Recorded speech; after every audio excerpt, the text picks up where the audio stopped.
পতাকা মিছিল মানে কি? কালো মানে তো শোক। এখানে কি দেশে কোনো শোক চলছে? আমাদেরকে দেখে মনে হয়েছে যেখানে শোক চলছে, এখানে যে হাজার হাজার নেতা কর্মী কত আনন্দ উল্লাসে মেতে উঠেছে, বিজয় উল্লাসে।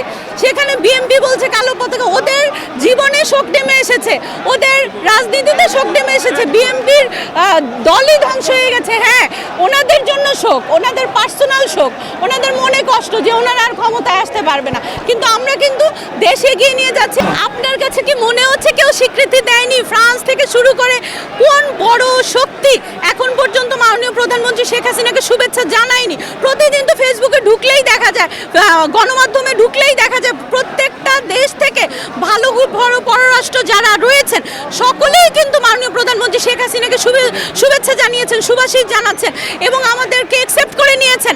তারপরও ওনারা চোখে দেখেন না। ওনারা তো অনেকভাবে চেষ্টা করেছেন, শেষ দিন পর্যন্ত চেষ্টা করেছেন, বলেছেন আমরা পালাবার পথ পাবো না, আমরা পালাবার পথ পাবো না। এখন ওনারাই তো পালাইয়া দিশা পাইতেছে না। এবং সমস্ত দেশের মানুষরা, সমস্ত রাষ্ট্রপ্রধানরা মাননীয় প্রধানমন্ত্রী শেখ হাসিনাকে যেভাবে সিক্ত করেছেন এবং যেভাবে তারা এভাবে করে অভিনন্দন জানাচ্ছেন, তারপরে যদি জেগে জেগে ঘুমায় বিএনপির এই 2-4 জন নেতার জন্য দেশ বসে থাকবে না ভাই।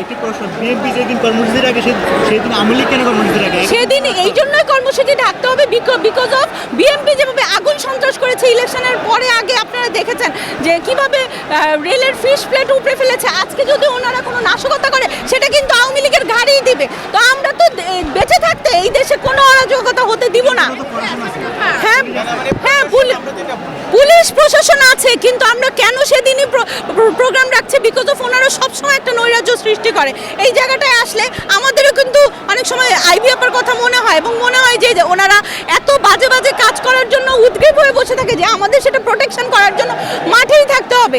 এবং সামনে রোজা আসছে, আপনি জানেন মাননীয় প্রধানমন্ত্রী শেখ হাসিনা সমস্ত সিন্ডিকেট ভেঙে দিয়ে খুব সুন্দরভাবে দেশটাকে পরিচালনা করার জন্য প্রত্যেকটা সেক্টরে উনি যেভাবে হাত দিয়েছেন, ইনশাআল্লাহ আমার প্রাণের নেত্রী মাননীয় প্রধানমন্ত্রী শেখ হাসিনা দেশকে অত্যন্ত সুন্দরভাবে, যেই কাজগুলো ওনার অসম্পূর্ণ রয়ে গেছে, 2-1টা ফাঁক ফোকর, যেমন এই যে দ্রব্যমূল্যের ঊর্ধ্বগতি, এগুলো নিয়ে উনি কঠোর হস্তে দমন করবেন এবং উনি তো বলেছেন করাপশনকে এমনভাবে দমন করবে এবার যে বাকিরা কোনো কুল কিনারা খুঁজে পাবে না। আপনি কিন্তু দেখতে পাবেন যে আমাদের মন্ত্রিসভাটা খুব সুন্দর মতো গঠন হয়েছে এবং উনি প্রথম দিন থেকে যেভাবে কাজে নেমে পড়েছেন, আপনারা তো শুনলেন যে আমাদের ওবায়দুল কাদের ভাই পর্যন্ত বললেন যে এমন নেত্রী যে আমরা পেয়েছি আমাদের ভাগ্যের ব্যাপার।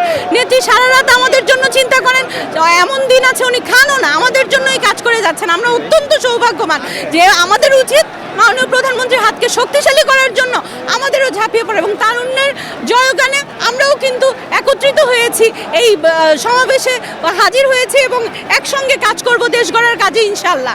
নির্বাচনের পরে আজকে সবচেয়ে শান্তিপূর্ণভাবে হিসাবে আমাদের আজকে বিজয়ের উৎসবের মতো একটা সমাবেশ হয়েছে। সবাই এই শীতের মধ্যে কিন্তু ঠিকই ঘর থেকে বেরিয়ে এসেছে এবং রাস্তাঘাট খুবই সুন্দর পরিবেশ ছিল, এক ফোঁটাও কোথাও জ্যাম ছিল না, কিছু ছিল না, সবাই স্বতঃস্ফূর্তভাবে এখানে অংশগ্রহণ করছে। গ্রাম থেকে শহর, শহর থেকে গ্রাম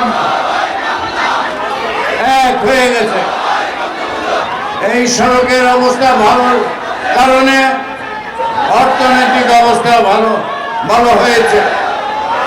মাননীয় প্রধান অতিথিকে আমরা আজকে মহানগর দক্ষিণ আওয়ামী লীগের পক্ষ থেকে অভিনন্দন জানাচ্ছি, ধন্যবাদ জানাচ্ছি। আমাদের সরকার প্রথম আসছে, শপথের পরে আমরা